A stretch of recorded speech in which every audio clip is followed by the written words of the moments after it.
ప్రభుత్వ హయాంలో వైసీపీతో అంటకాగి నోటికి పని చెప్పి ఇష్టం వచ్చినట్లు ఎడాపెడా సోషల్ మీడియాలో పేటరేగిపోయిన వాళ్లంతా ఇప్పుడు అజ్ఞాతంలోకి వెళ్లిపోయారు. ఎక్కడ ఉన్నారు అన్నది కూడా ప్రస్తుతం అంతు చిక్కటం లేదు. మరొక పక్కన పోలీసులే కొంత సహకరిస్తున్నారు అన్న వాదన కూడా ఉంది. సోషల్ మీడియాలో కేసుల్లో ఎదుర్కొంటున్న ప్రధాన నిందితులందరూ కూడా ప్రస్తుతం గప్చుప్గా మారిపోయిన పరిస్థితి. మరిన్ని వివరాలు input editor Srihari news room నుంచి వివరాలు అందించడానికి సిద్ధంగా ఉన్నారు. Srihari, over to you. Vijay Chandrika, Andhra Pradesh లో అధికారం అడ్డం పెట్టుకుని అధికారం ఉంది, తమను ఎవరు ఏమీ చేయలేరని చెప్పి రెచ్చిపోయారు కొంతమంది విఐపీలు అనుకున్నటువంటి వాళ్ళు, సెలబ్రిటీలు అనుకున్నటువంటి వ్యక్తులు కూడా.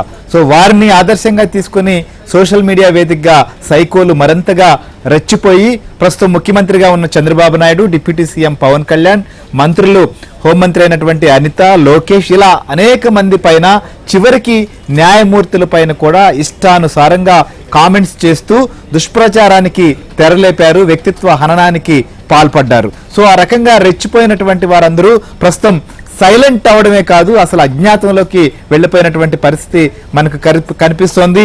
చాలా చోట్ల, ఒక చోట కాదు, రెండు చోట కాదు. సో పోలింగ్ అయిన తర్వాత పిన్నెల్లి వెంకట్రామరెడ్డి మొదలుకొని తాజాగా ఆర్జీవీ వరకు అనేక మంది పరిస్థితి కూడా ఇదే.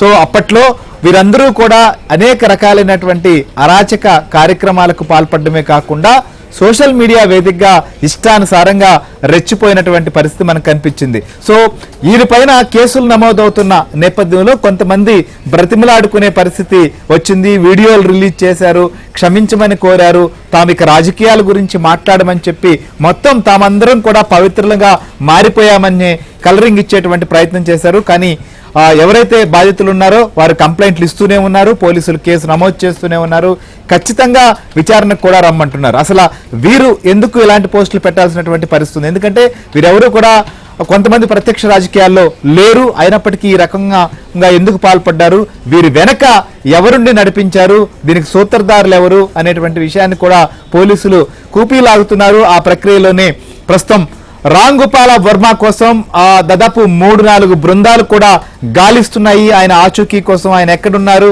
ఆయన ఏంటనేటువంటి పరిస్థితి పైన ఇంకా ఒక క్లారిటీ కూడా రాలేదు. సో ప్రస్తుతం ఆంధ్రప్రదేశ్లో ఈ రకంగా రెచ్చిపోయి కేసులు నమోదైన తర్వాత అజ్ఞాతంలోకి వెళ్ళిపోయి ఏదో ఒక రకంగా తప్పించుకుంటూ, అలానే న్యాయస్థానాలను ఆశ్రయిస్తూ ఉన్నటువంటి వారి వ్యవహారం ఏంటి, వీరి విషయంలో పోలీసులు ఎలా వ్యవహరిస్తున్నారు, ప్రభుత్వం ఎంత సీరియస్ గా ఈ అంశాన్ని తీసుకుని ఉందో కూడా మనం డిస్కస్ చేద్దాం. మనతో పాటు మా ఏపీ బ్యూరో చీఫ్ రామారావు, అలానే ఒంగోలు నుంచి కూడా వెంకట్రావు, సో రాజమండ్రి నుంచి రాజుబాబు కూడా మనతో పాటు లైవ్ లో సిద్ధంగా ఉన్నారు. సో ముందుగా రామ్ గోపాల్ వర్మ ఎపిసోడ్కే వస్తే చాలా ఇంట్రెస్టింగ్ గా మారింది ఈ అంశం కూడా. ప్రస్తుతం రామ్ గోపాల్ వర్మ కోసం ఒంగోలు రూరల్ పోలీసులు ప్రస్తుతం మద్దిపాడులో నమోదైనటువంటి కేసు కోసం ఆయన విచారించాలని భావిస్తున్నారు. సో ఏంటి, నిన్న మనం చూసాం పోలీసులు కూడా రావడం హైదరాబాద్ కి, ఇవాళ కూడా హైదరాబాద్ లో ఒక టీం ఉంది. సో ఆయన ఆచూకీ అయితే ఇప్పటి వరకు రానటువంటి పరిస్థితి. ఈ నేపథ్యంలో పోలీసులు ఏ రకంగా ఎక్కడెక్కడ గాలిస్తున్నారు, సో రామ్ గోపాల్ వర్మ కొన్ని సందర్భాల్లో ఆయన వర్చువల్ గా కూడా హాజరవుతామంటున్న నేపథ్యంలో పోలీసులు ఈ విషయంలో ఏ రకంగా ముందుకు వెళ్తున్నారు?